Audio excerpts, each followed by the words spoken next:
दोस्तों, आज हम पढ़ेंगे जो वेस्टर्न जो थिंकर है, पॉलिटिकल थिंकर, उनके बारे में पढ़ेंगे। तो सबसे पहले हम लेते हैं प्लेटो को। क्या? प्लेटो। आज हम पढ़ेंगे सबसे पहले प्लेटो। ठीक है, देखो प्लेटो कौन था और उनके बारे में अध्ययन करते हैं। देखो प्लेटो, पहली बात, पाश्चात्य जगत के प्रथम राजनीतिक दार्शनिक। ये क्या थे? प्रथम राजनीतिक दार्शनिक।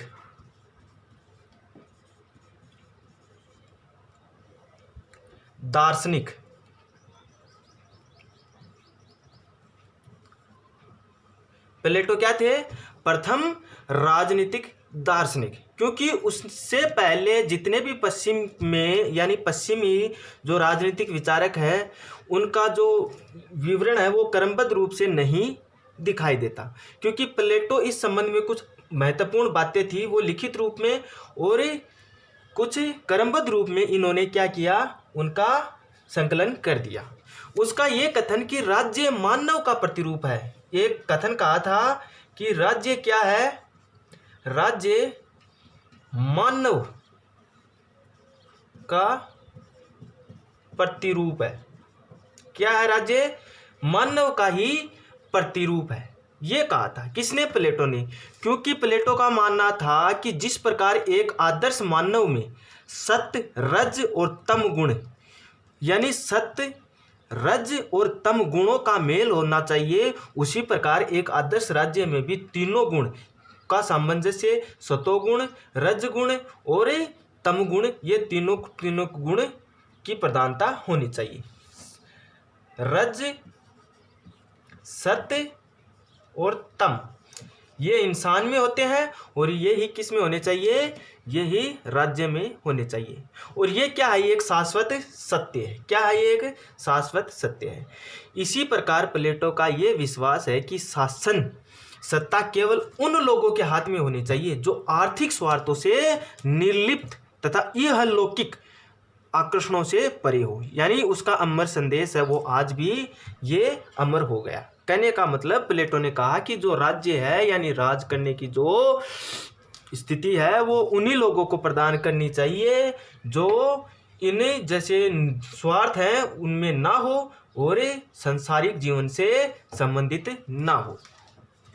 प्लेटो का जीवन देखो। प्लेटो का जन्म एथेंस में हुआ। कहाँ पर? एथेंस में। एक बात, प्लेटो का जन्म कहाँ पर हुआ था? एथेंस में हुआ। कब हुआ? 428 ईसा पूर्व में। कब? 428 ईसा पूर्व में। कौन से परिवार में? एक कुलीन परिवार में। किस परिवार में? कुलीन परिवार में।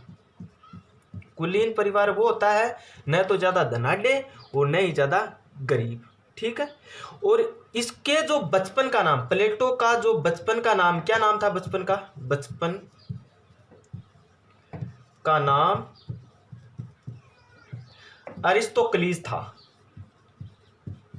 अरिस्तोक्लीज। इनको बचपन में अरिस्तोक्लीज के नाम से बुलाते थे। ठीक है। प्लेटो की जो माता थी, ठीक है ना, वो सोलन घराने की पुत्री थी। किस घराने की? सोलन। इनकी माता किस घराने की पुत्र थी? सोलन घराने की पुत्री थी। और जो प्लेटो है वो कार्डस वंश से संबंधित है। किस वंश से? कार्डस वंश से। कार्डस वंश से संबंधित थे। तो ये बातें स्पष्ट। अब बात यह है कि भाई इसका बचपन का नाम अरिस्तोक्लीज था तो प्लेटो क्यों पढ़ा? क्योंकि बचपन में यानी जब ये बचपन का मतलब है बचपन में तो इनका नाम अरिस्तोक्लीज था, लेकिन जब ये जवानी में आए तो उनका जो कुल यानी एक तो ऊंचे कुल का हो गया, उनका वैभव और उसका जो सौंदर्य यानी शारीरिक स्वास्थ्य, यानी उनकी चौड़ी छाती थी, यानी उनके डोले सोले अच्छे थे, ये इसके थे, यानी इसका सौभाग्य प्राप्त था इनको। इसलिए इसका नाम जो अरिस्तोक्लीज था उससे बदलकर उसका नाम क्या कर दिया? यानी इनके चौड़े कंधे के कारण। किसके कारण? चौड़े कंधे के कारण। चौड़े कंधों के कारण इनका नाम क्या कर दिया? प्लेटो कर दिया। अरिस्तोक्लिस से इसका नाम क्या कर दिया? प्लेटो नाम कर दिया। इसके व्यायाम शिक्षक द्वारा दिया गया था। कौन? व्यायाम शिक्षक ने, व्यायाम शिक्षक ने इसको क्या नाम दिया? प्लेटो नाम दे दिया। ठीक है। प्लेटो को प्रारंभिक शिक्षा, कौन सी शिक्षा? प्लेटो को प्रारंभिक शिक्षा है वो 20 वर्ष की अवस्था में सुकरात के विद्यालय में मिली थी। कहाँ पर? इनके गुरु कौन थे? सुकरात थे। गुरु कौन थे इसके? गुरु सुकरात। इनके गुरु कौन थे? सुकरात इनके गुरु थे। सुकरात के विद्यालय में इसको 20 वर्ष में भेज दिया, जहां पर इन्होंने सुकरात के चरणों में बैठकर लगभग, कब तक? लगभग 8 वर्ष तक सुकरात के चरणों में बैठकर प्लेटो ने शिक्षा प्राप्त की। कहने का मतलब है कि ज्ञान का अर्जन किया। ऐसा प्रतीत होता है कि कुलीन वर्ग में प्लेटो उत्पन्न हुआ था। इस कारण से तत्कालीन आधार पर यह स्वभाव से ऐसा लगता था कि एथेंस में ये राजनीतिक रूप में शामिल होंगे, किंतु उनके प्रिय गुरु, यानी गुरु कौन? सुकरात, सुकरात को मृत्युदंड दे दिया।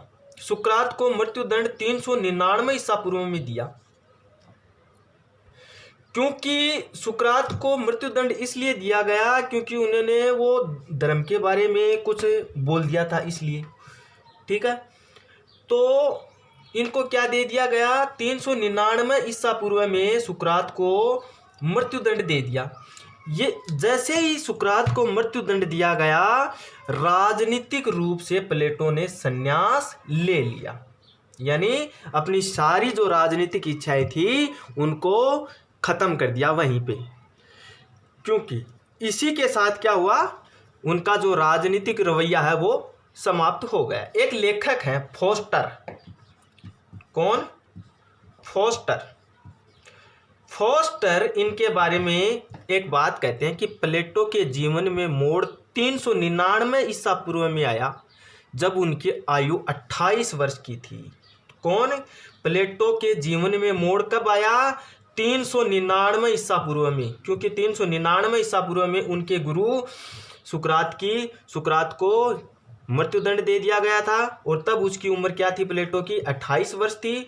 तो फोस्टर कहते हैं कि प्लेटो के जीवन में मोड़ 399 ईसा पूर्व में आया, जबकि उनकी आयु कितनी थी? 28 वर्ष की थी।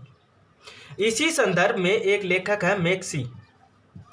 मैक्सी ने कहा था, भाई बहुत अच्छी बात कही, कि भाई प्लेटो में सुकरात पुनः जीवित हो गया। प्लेटो में सुकरात पुनः जीवित हो गया, पुनः जीवित हो गया। ठीक है। यह बात कही किसने? मैक्सी ने। सुकरात की मृत्यु के बाद प्लेटो एथेंस से अधिक दिनों तक न रह सका, क्योंकि वो सर्वोत्तम शासन प्रणाली की खोज में 12 वर्ष तक, कब तक? 12 वर्ष तक एथेंस से चला गया। 12 वर्ष तक मिस्र, एक तो मिस्र गया, इटली, यूनान, इन नगरों में वो भ्रमण करता रहा। ऐसा माना जाता है कि भाई उस समय गंगा के तट तक भी, यानी भारत तक की भी यात्रा की थी। किसने? प्लेटो ने। कहां तक की? भारत तक की भी यात्रा किसने की थी? प्लेटो ने की थी। इसी काल में वह सीसली गया। कहां पर गया? सीसली। प्लेटो कहां जाता है इसी काल में? सीसली राज्य में जाता है। ठीक है। सीसली में, जो सीसली के सिराक्यूज एक राज्य है, सीसली का सिराक्यूज,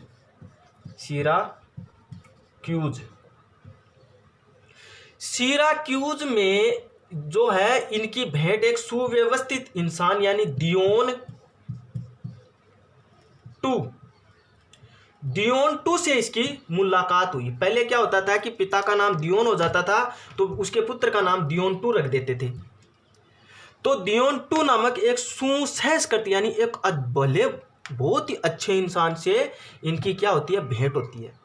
और इसने क्या किया, जो दियोन है इसने अपने शासक, कौन, इसके शासक दियोनसीस थे, कौन, दियोनसीस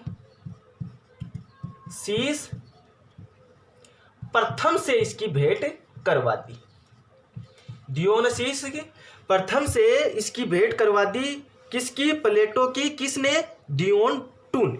भाई आपस में मिला दिया दुनिया ने, ठीक है।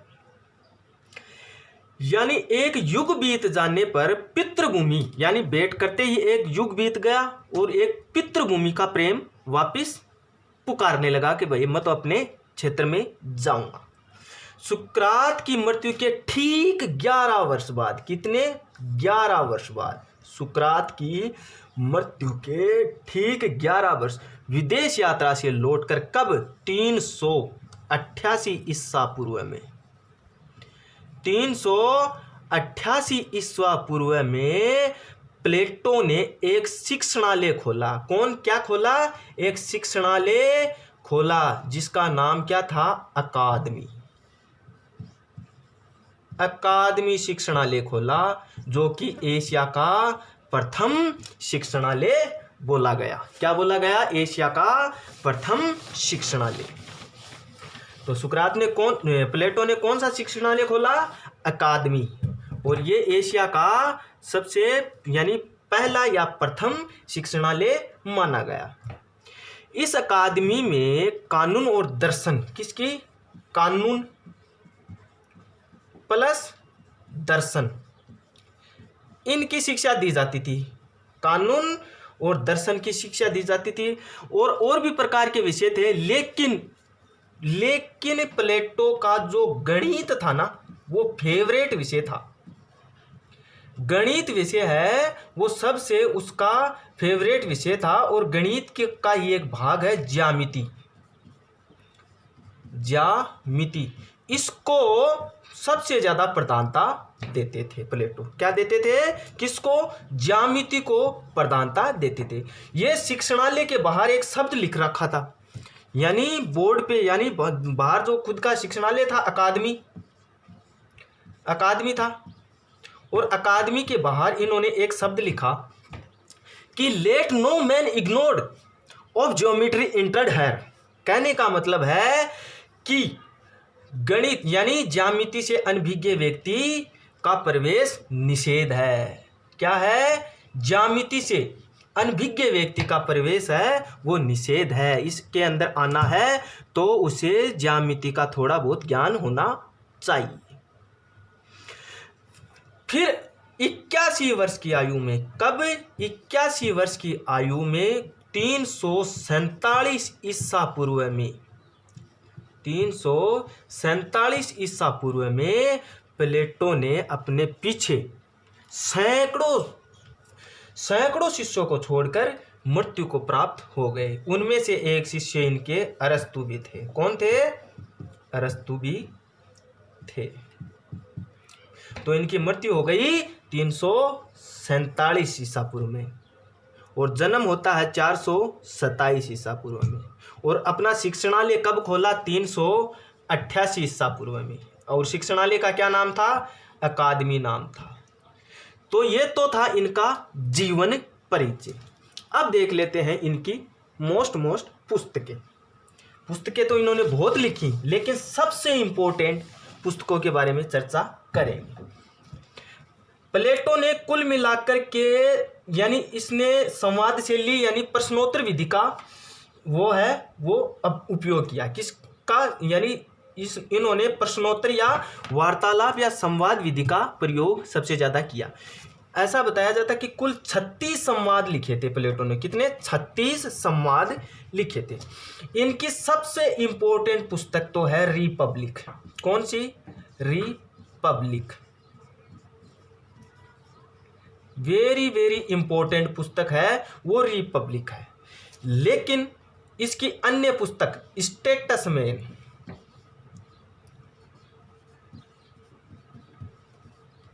स्टेटसमैन, लॉज, लॉज अलग है, द स्पिरिट ऑफ लॉज अलग है। लॉज पुस्तक प्लेटो की है, the spirit of laws Montesquieu की है। ठीक है। इसके अलावा प्रोटोगोरस,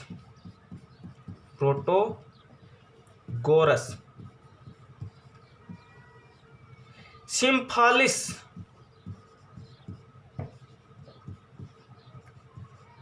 मिनो, क्रिटो, प्रोटोगोरस,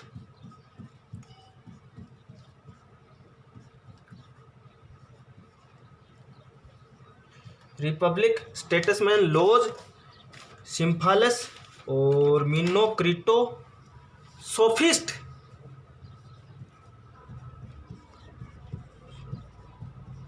और एक इसकी पुस्तक थी गोर्जिया। गोर्जिया भी इनकी पुस्तक थी। लेकिन सबसे इंपॉर्टेंट इनकी ये 3 ही पुस्तक है।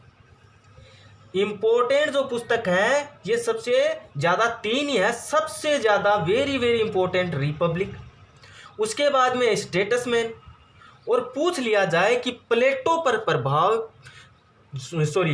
अरस्तु पर प्रभाव प्लेटो की किस पुस्तक का पड़ा, तो वो लॉज थी। लॉज में इन्होंने मध्यम मार्ग का अनुसरण किया है और रिपब्लिक में इसने दार्शनिक राजा न्याय इनके बारे में वर्णन किया है।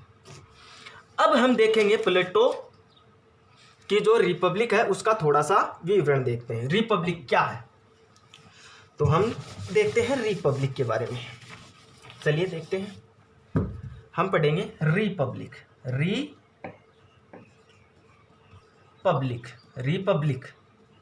रिपब्लिक क्या है? रिपब्लिक प्लेटो की सर्वोत्तम कृति में से मानी जाती है।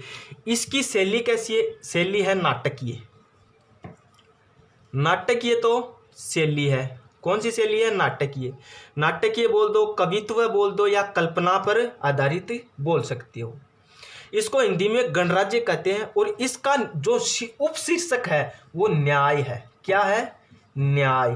पूछ लिया जाए कि रिपब्लिक का उपशीर्षक क्या है, तो न्याय है। इसको कंसरिंग जस्टिस भी बोलते हैं। क्या बोलते हैं? कंसरिंग जस्टिस, यानी इसका दोहरा शीर्षक क्या है? न्याय। दोहरा शीर्षक, तो दोहरा शीर्षक क्या है? न्याय है, कंसरिंग जस्टिस। इनके ये जो रिपब्लिक है इनके बारे में एक व्यक्ति था बारकर। कौन? बारकर। बारकर ने कहा था कि ये मानव के संपूर्ण दर्शन की एक दिशा या एक प्रयास है। इन्होंने कहा, किसने? बारकर ने कहा कि रिपब्लिक ये मानव के संपूर्ण दर्शन की दिशा में एक प्रयास है। अब हम देखेंगे प्लेटो का न्याय संबंधी धारणा। क्या देखेंगे? प्लेटो की न्याय संबंधी धारणा। प्लेटो की न्याय संबंधी धारणा कि प्लेटो का न्याय क्या था। देखो, प्लेटो का न्याय है वो अपनी पुस्तक रिपब्लिक में इसका वर्णन किया। ठीक है ना? किसमें किया? रिपब्लिक का सबसे अधिक महत्वपूर्ण विषय क्या है? न्याय है, क्योंकि उसका उपशीर्षक ही क्या है? दोहरा शीर्षक क्या है? न्याय है। यानी इसका विषय न्याय है। न्याय की प्रकृति है, उसका जो अधिवास है उसकी खोज करना। क्या? न्याय की प्रकृति, न्याय की प्रकृति या उसका जो अधिवास है उसकी खोज करना क्या है इसका मुख्य उद्देश्य। रिपब्लिक में उसकी इस न्याय संबंधी धारणा को इतना प्रमुख स्थान दिया है कि इन्होंने न्याय से संबंधित यानी कंसरिंग न्याय इसका शीर्षक रख दिया। वही बात बारकर है, वो न्याय के संबंध में इनकी जो न्याय संबंधी धारणा है वो कहते हैं कि चाहे वह सोफिस्ट वर्ग की धारणाओं का विरोध कर रहा हो। किसका? चाहे प्लेटो के बारे में बोल रहे हैं बारकर कह रहे हैं कि किसमें? रिपब्लिक में। किसके बारे में? न्याय के बारे में। न्याय के बारे में बारकर बोल रहे हैं कि चाहे वह सोफिस्ट वर्ग की धारणाओं का विरोध कर रहा हो या समाज में विद्यमान व्यवस्था में सुधार के लिए प्रयत्नशील हो, न्याय प्लेटो का जो विचार है वो मूल आधार है। ऐसा होना स्वाभाविक भी है, क्योंकि इबस्टीन ने भी एक शब्द बोल दिया इनके शब्द। क्या? किसने? इबस्टीन, वेरी वेरी इंपॉर्टेंट।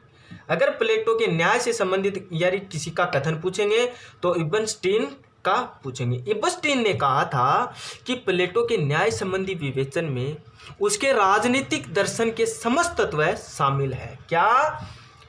प्लेटो के न्याय संबंधी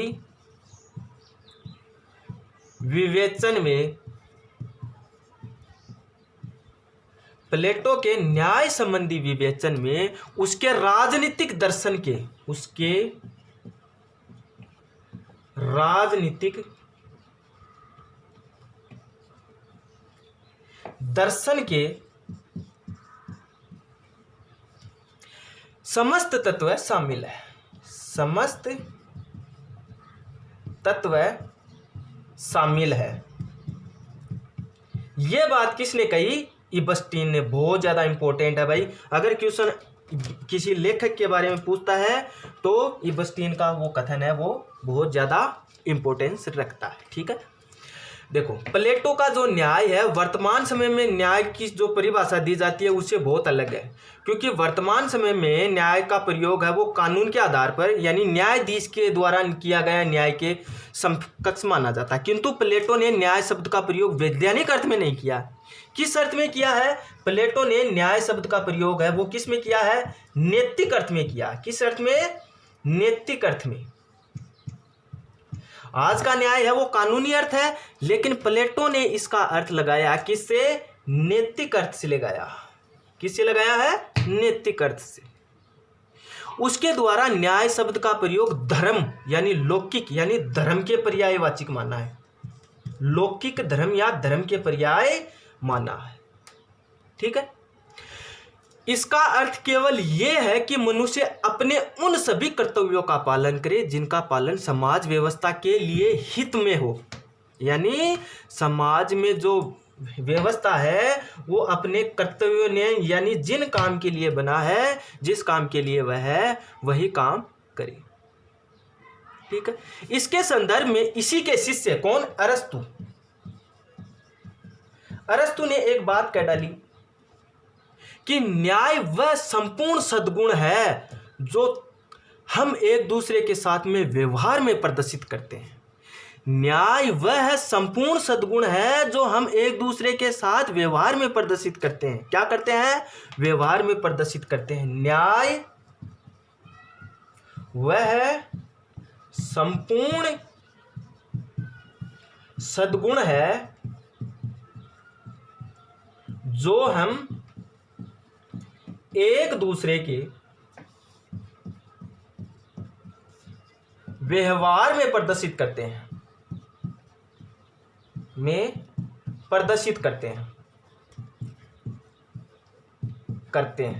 यह बात किसने कही? अरस्तु ने कह दी। अब देखेंगे प्लेटो के न्याय संबंधी है वो किन किन यानी जो सिद्धांत है इनके वो देखते हैं। न्याय सिद्धांत देखते हैं। प्लेटो की न्याय संबंधी धारणाएं क्या पढ़ेंगे? प्लेटो की न्याय संबंधी धारणाएं पढ़ेंगे। देखो सबसे पहले पढ़ेंगे हम परंपरागत न्याय की धारणा। कौन से? परंपरागत न्याय का सिद्धांत। परंपरागत जो न्याय का सिद्धांत है वो नैतिकता के विचार पर आधारित है। नंबर 1, पहली बात तो ये कि जो प्लेटो का जो न्याय है यानी जो परंपरागत न्याय है वो नैतिकता पर आधारित है। ठीक है, इसके अंदर दो व्यक्तियों की चर्चा करता है, एक तो है सिफालस और दूसरा है पोलीमार्कस, उसका पुत्र। ये सिफालस का पुत्र है। ठीक है, तो सिफालस ने कहा कि सत्य बोलना और दूसरों का ऋण चुका देना ही न्याय है। किसने कहा? सिफालस ने कहा कि सत्य बोलना और दूसरों का ऋण चुका देना ही क्या है?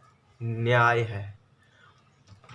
क्या है? न्याय है। सत्य बोलना और दूसरों का ऋण चुका देना ही क्या है? न्याय है। फिर पोलीमार्कस कहता है कि प्रत्येक व्यक्ति को उसका उचित व्यवहार देना ही क्या है? न्याय है। तो सिफालस ने कहा कि सत्य बोलना और दूसरों का ऋण चुका देना ही क्या है? न्याय है। पोलीमार्कस ने कहा कि प्रत्येक व्यक्ति को उसका उचित व्यवहार देना ही क्या है? न्याय है। फिर पोलीमार्कस आगे कहता है न्याय क्या है? कला है, एक कला है। न्याय क्या है? एक कला है। और कला हमेशा, कला का प्रयोग है वो किसके साथ में होता है? चतुराई के साथ में होता है। किसके साथ? चतुराई के साथ में होता है।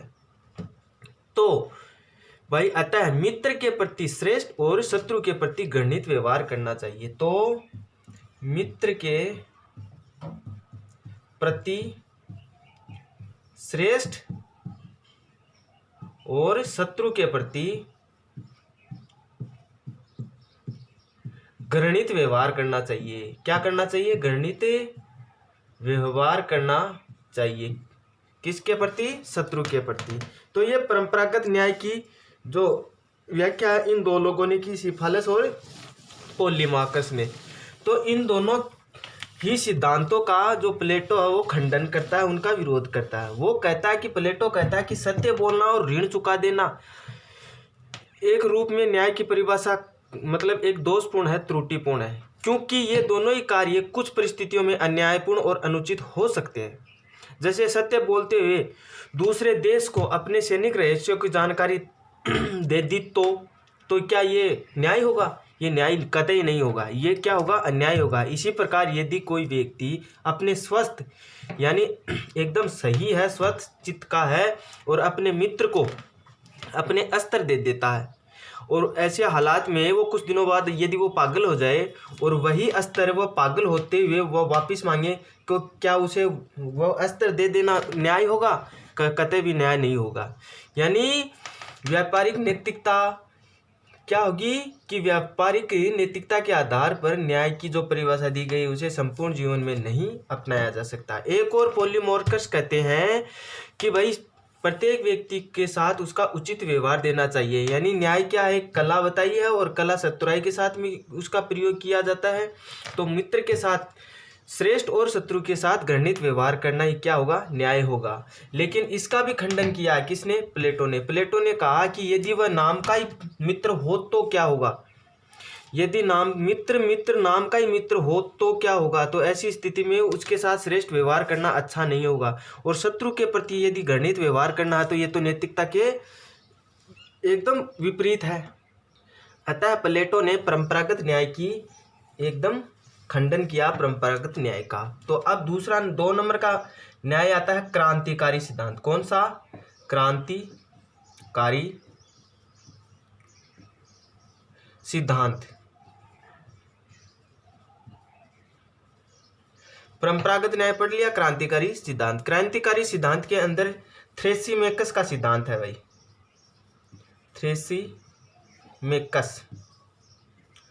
थ्रेसीमेकस ने कहा कि सत्य बोलना ही क्या है? न्याय है। यानी शक्तिशाली का हित साधन ही क्या है? न्याय है। शक्तिशाली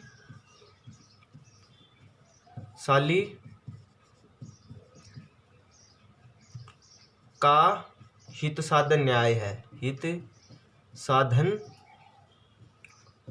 न्याय है। ये किसने कहा? ये कहा थ्रेसीमेकस ने। थ्रेसीमेकस ने कहा क्योंकि इन्होंने शक्ति को ज़्यादा महत्व दिया। थ्रेसीमेकस की एक धारणा है कि शक्ति ही सत्य है। क्या है? शक्ति ही सत्य है। तो उन्होंने कहा कि शक्तिशाली का हित साधन क्या है? न्याय है। क्या है? न्याय है। उनका विचार था कि शक्तिशाली का क्या है? हित साधन ही क्या है? न्याय है। ठीक है। न्याय के बारे में ये दोनों ही दृष्टिकोण का जो है वो जो एक तो शक्तिशाली हित का साधन न्याय है और शक्ति ही सत्य है, इन दोनों का ही क्या करता है? खंडन करता है। कौन? प्लेटो। क्योंकि थ्रेसीमेकस ने कहा था कि शासक वर्ग स्वयं में अपने हितों की रक्षा के लिए शासन करता है। कौन? शासक वर्ग। शासक वर्ग है स्वयं में अपने हितों की रक्षा के लिए क्या करता है? शासन करता है। और अन्याय न्याय से श्रेष्ठ है। क्या है? अन्याय न्याय से श्रेष्ठ है। न्याय से श्रेष्ठ है। किसने बताया ये बताया थ्रेसीमेकस ने। तो इसका भी खंडन किया किसने? प्लेटो ने। प्लेटो ने थ्रेसीमेकस के इन दोनों ही विचारों का खंडन करता है।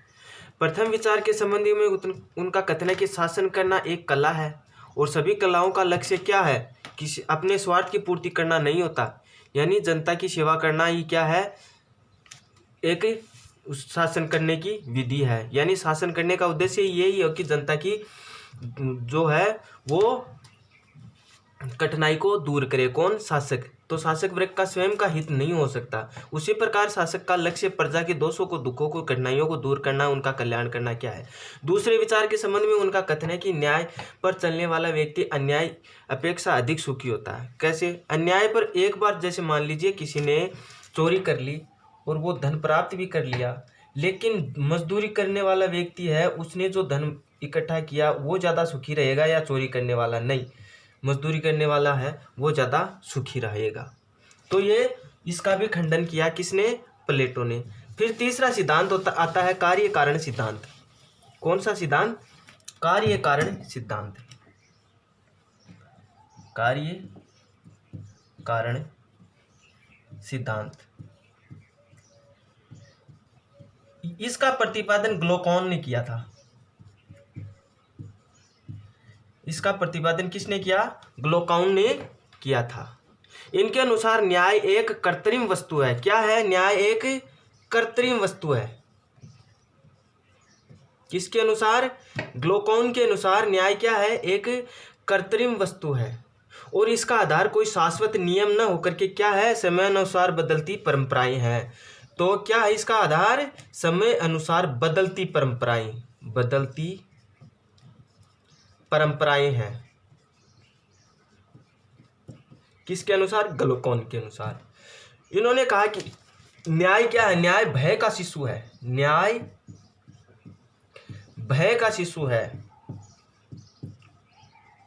शिशु का मतलब, भय का मतलब है डर, और डर का बेटा है। न्याय क्या है? भय का शिशु है, डर का बेटा है। ग्लोकॉन के अनुसार न्याय भय की प्रवृत्ति है, अर्थात निर्बलों की आवश्यकता है। क्या है? निर्बलों की आवश्यकता। निर्बलों की आवश्यकता है। किसके अनुसार? ग्लोकॉन के अनुसार। ग्लोकॉन का मानना है कि न्याय है वो किसकी प्रवृत्ति है, किसकी शक्ति है? न्याय निर्बलों की आवश्यकता है, उसकी आवश्यकता है। राज्य, अच्छा दूसरी ये एक बात तो ये हो गई। 2 नंबर की बात है कि राज्य स्वाभाविक संगठन नहीं है, वरना एक परंपरागत और कृत्रिम संगठन है। राज्य क्या है? परंपरागत व कृत्रिम संगठन। कृत्रिम संगठन। इसका भी किसने? प्लेटो ने विरोध कर दिया। प्लेटो ने इसका भी विरोध किया। प्लेटो कहता है कि ये बिल्कुल भी नहीं हो सकता, क्योंकि कानून और न्याय समझौते पर आधारित बाहरी वस्तु नहीं है। ये क्या है? आत्मा का आंतरिक गुण है। प्लेटो का क्या मानना है? न्याय क्या है? Very important. न्याय आत्मा का आंतरिक गुण है।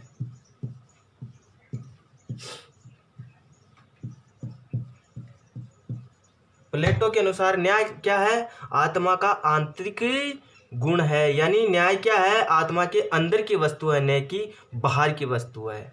ठीक है। इन सभी का खंडन करते हुए प्लेटो कहता है कि न्याय मानवीय आत्मा की उचित अवस्था है। क्या है? ये कथन कई बार पूछ लिया गया है कि ये किसने कहा था। नेट में भी आ गया है और फर्स्ट ग्रेड में भी आया है। देखो, न्याय मानव आत्मा की उचित अवस्था है। उचित अवस्था है। न्याय क्या है? मानवीय आत्मा की उचित अवस्था है और मानवीय स्वभाव की प्राकृतिक मांग है। मानवीय स्वभाव की प्राकृतिक मांग है।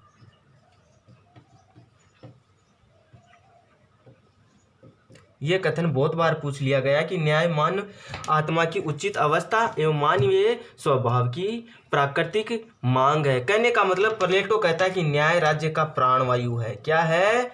न्याय राज्य का प्राणवायु है।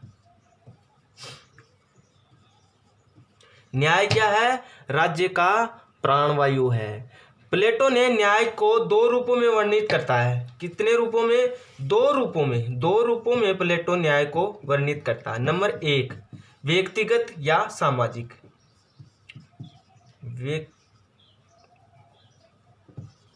व्यक्तिगत और सामाजिक,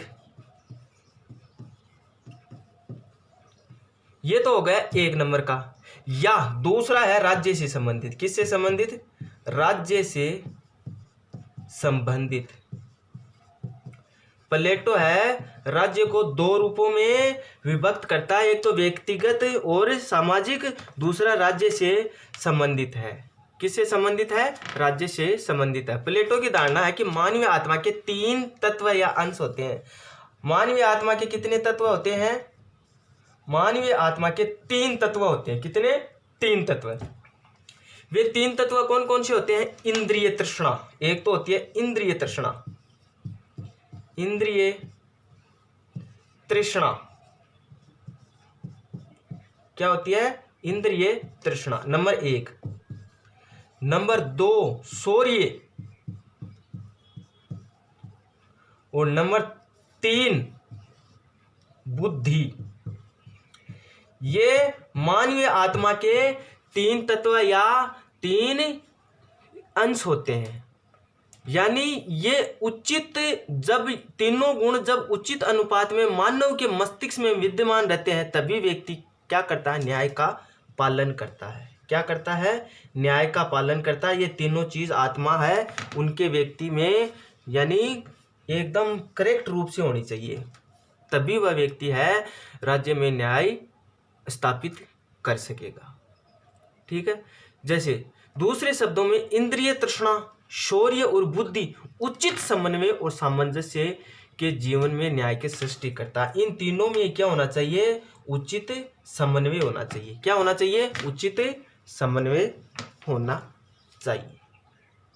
इसके बाद प्लेटो ने राज्य के संबंध में न्याय का प्रतिपादन करता है। किसके संबंध में? राज्य के। प्लेटो के अनुसार जिस प्रकार छोटे अक्षरों की तुलना में बड़े अक्षर आसानी से पढ़े जा सकते हैं, उसी प्रकार व्यक्ति के जीवन की अपेक्षा राज्य में न्याय है वो स्पष्ट रूप से देखा जा सकता है।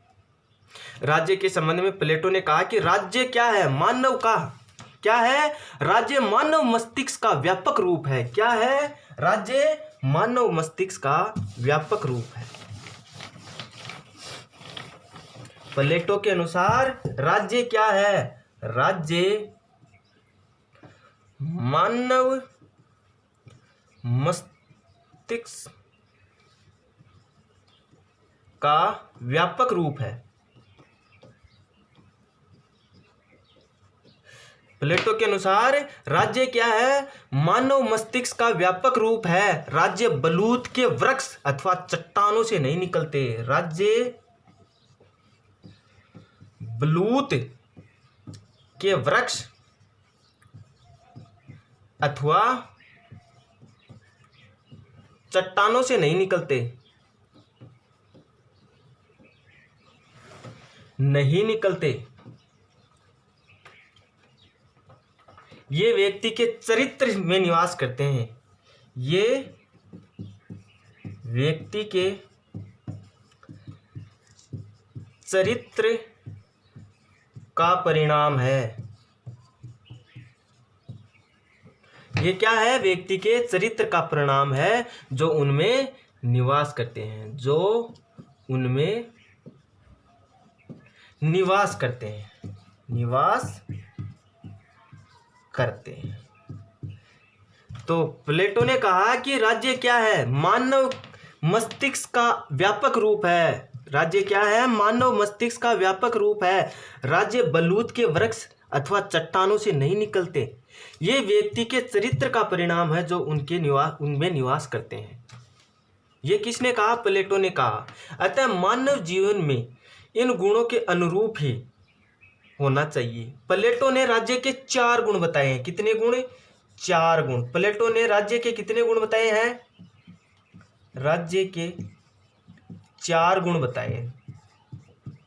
प्लेटो ने राज्य के 4 गुण बताए हैं। नंबर 1 बुद्धिमत्ता। बुद्धिमत्ता, ठीक है। नंबर 2, 1 नंबर हो गया। नंबर 2 साहस।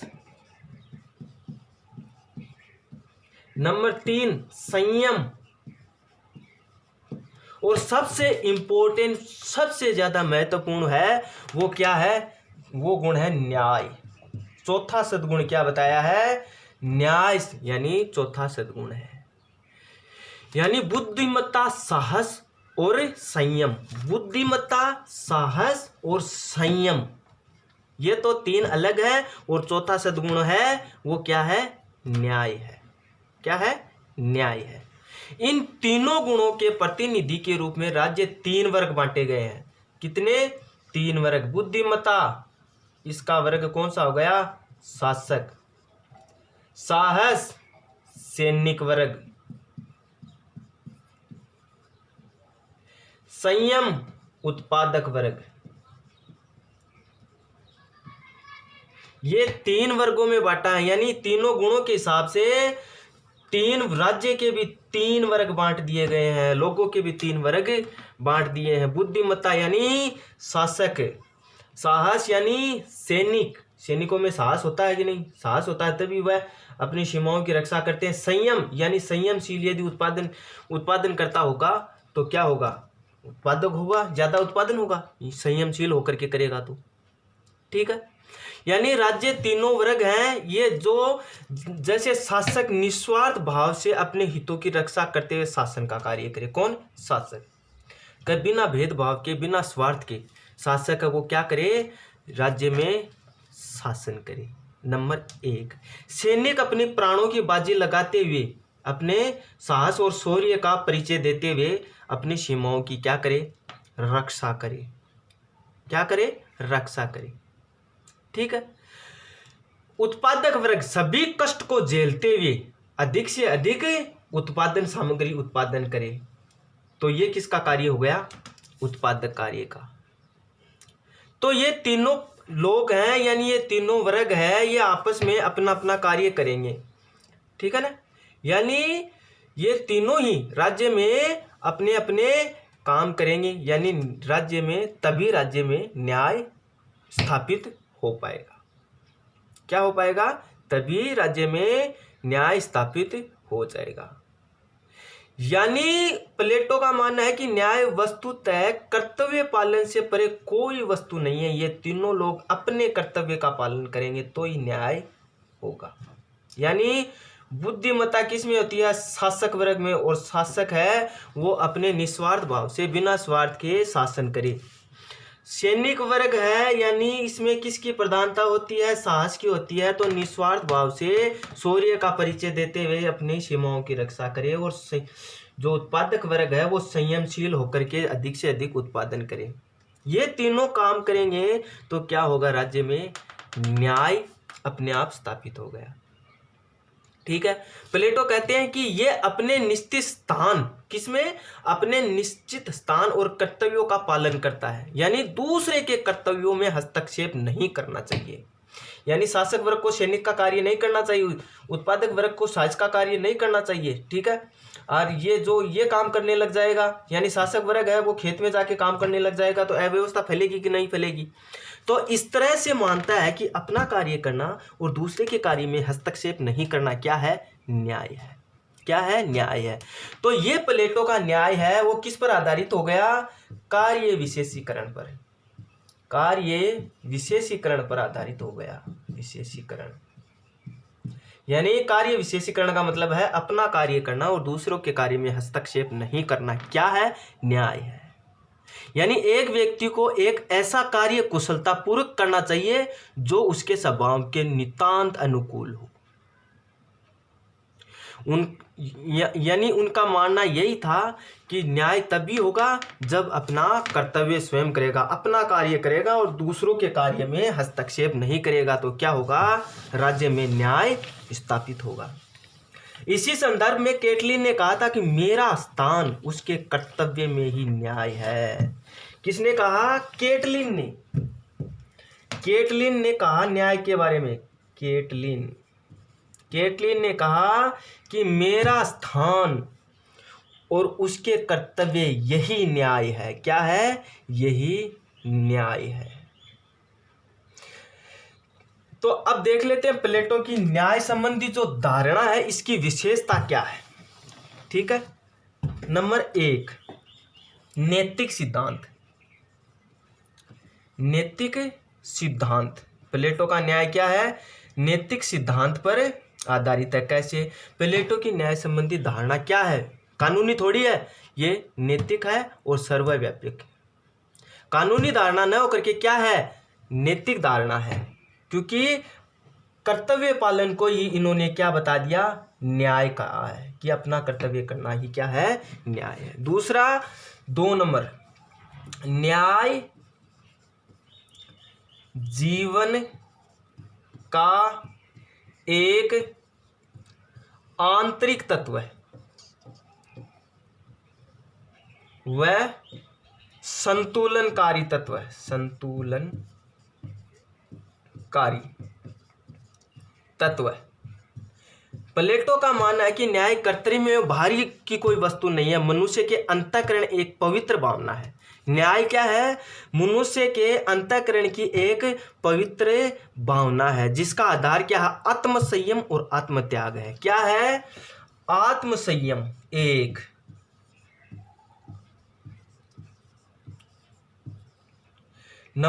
नंबर हो गया। दूसरा है आत्मत्याग। यही क्या है? प्लेटो का न्याय है। कहने का मतलब है न्याय यानी इस किस पर बल देता है? जीवन की जो अति पर बल नहीं देता ये, यानी अति तो होनी नहीं चाहिए, वरना संतुलन अपनाना चाहिए जीवन में। तो ये क्या है? दूसरी विशेषता हो गई। तीसरी बात है नंबर 3 है कार्य विशिष्टता का सिद्धांत। कार्य विशिष्टता,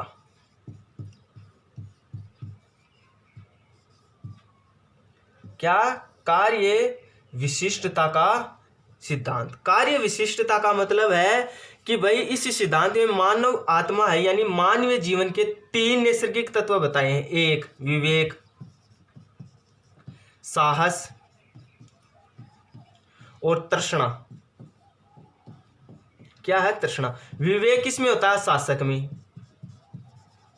साहस किसमें होता है? सैनिक में। तृष्णा किसमें होती है? यानी उत्पादक वर्ग में।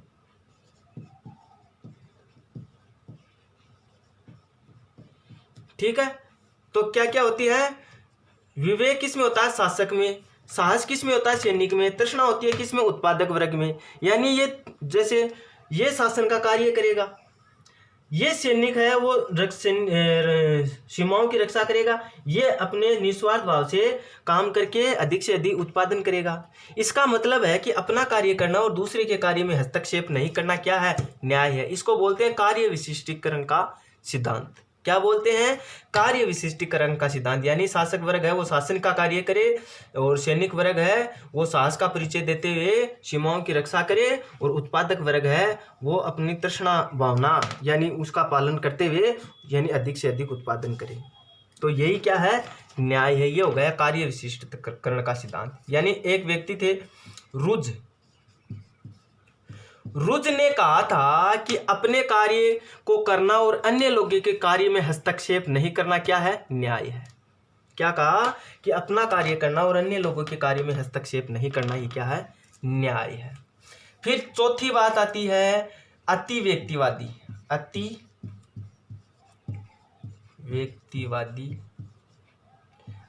व्यक्तिवाद का विरोध।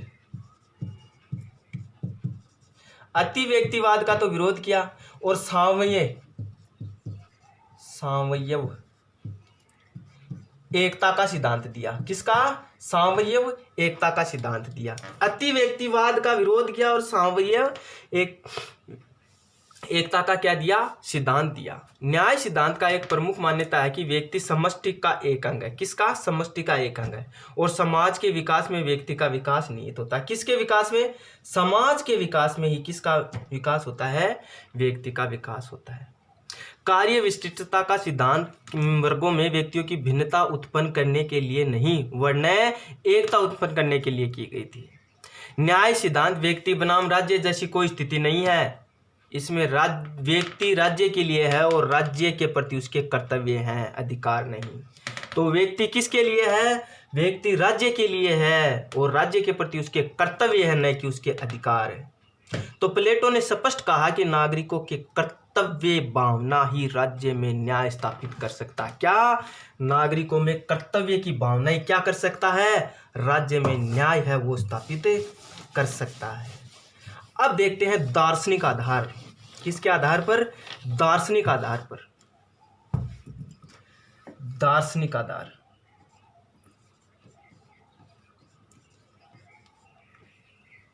दार्शनिक आधार। दार्शनिक आधार के अनुसार न्याय की प्राप्ति के लिए नितांत आवश्यक है कि वह राज्य शासन व्यवस्था यानी विवेकशील, निस्वार्थ और कर्तव्य पालन व्यक्तियों के हाथ में ही सौंपी जाए। जो शासन व्यवस्था है वो जो कर्तव्य परायण व्यक्ति है, विवेकशील है, जो निस्वार्थ भाव से होता है, उसी के हाथ में वह शासन शक्ति है वो सौंपनी चाहिए। उपयुक्त गुण से युक्त होने के बाद ही प्लेटो के अनुसार दार्शनिक शासक का नाम देता है। तो यह हो गया प्लेटो का न्याय संबंधी विचार। ठीक है, अब देखेंगे प्लेटो की शिक्षा सिद्धांत। क्या? प्लेटो का शिक्षा सिद्धांत। शिक्षा सिद्धांत हमें क्या पढ़ना है? प्लेटो की शिक्षा संबंधी धारणा। प्लेटो ने अपने ग्रंथ किस में? रिपब्लिक में संरक्षक वर्ग के लिए ही शिक्षा का विचार रखा। ध्यान रखना, केवल और केवल संरक्षक वर्ग के लिए ही शिक्षा की व्यवस्था की है। ठीक है ना? केवल संरक्षक वर्ग के लिए शिक्षा है, न कि उत्पादक वर्ग के लिए। यानी संरक्षक यानी शासक वर्ग और सैनिक वर्ग, इन दो ही वर्गों के लिए शिक्षा की व्यवस्था की है। यानी इन्होंने शिक्षा पर इतना विशेष महत्व दिया कि रूसो नामक एक लेखक था। कौन? रूसो। रूसो ने यहां तक कह दिया कि रिपब्लिक राजनीति शास्त्र का ग्रंथ नहीं वरना शिक्षा शास्त्र पर लिखा गया सर्वश्रेष्ठ ग्रंथ है। क्या है? रूसो ने कहा कि ये जो रिपब्लिक है वो राजनीति शास्त्र का ग्रंथ नहीं है, अपितु किस पर है? शिक्षा शास्त्र पर लिखा हुआ सर्वश्रेष्ठ ग्रंथ है। वास्तव में ही प्लेटो ने अपने राज्य के मूलाधार न्याय के प्राप्ति के अनुरूप वातावरण के अनुसार यानी उस पर बल दिया। लेकिन यदि दो बातों की आवश्यकता उन्होंने सबसे ज़्यादा महत्वपूर्ण थी कि राज्य में न्याय तब स्थापित होगा, एक तो सुनियोजित ढंग से राज्य में शिक्षा दी जाए। ठीक है ना? यानी शिक्षा प्रणाली है वो सुनियोजित ढंग से होनी चाहिए। दूसरी बात, साम्यवादी सामाजिक व्यवस्था। साम्यवादी सामाजिक व्यवस्था। सामाजिक व्यवस्था यानी राज्य में न्याय स्थापित करने के लिए ये दो बातें अवश्य होनी चाहिए। इस प्रकार प्रथम को सकारात्मक उपचार बताता है। किसको? शिक्षा को तो बताता है प्लेटो सकारात्मक उपचार। द्वितीय ये साम्यवादी व्यवस्था को बताता है निषेधात्मक विचार, यानी निषेधात्मक जैसा कि माना जाता है, यानी कानूनी। ये तो शिक्षा का तो ये तो हो गया सकारात्मक उपचार, सकारात्मक, और ये हो गया वैधानिक या निषेधात्मक नकारात्मक उपचार। ठीक है ना? यानी प्लेटो ने यहाँ तक कह दिया कि मानसिक व्याधि को दूर करने का मानसिक विचार क्या है? शिक्षा मानसिक व्याधि को दूर करने का मानसिक विचार, मानसिक व्याधि को दूर करने का मानसिक विचार है, उपचार है। क्या है? मानसिक उपचार है। तो मित्रों आज के लिए इतना ही। आगे हम अगले वीडियो में देखेंगे। जय हिंद, जय भारत।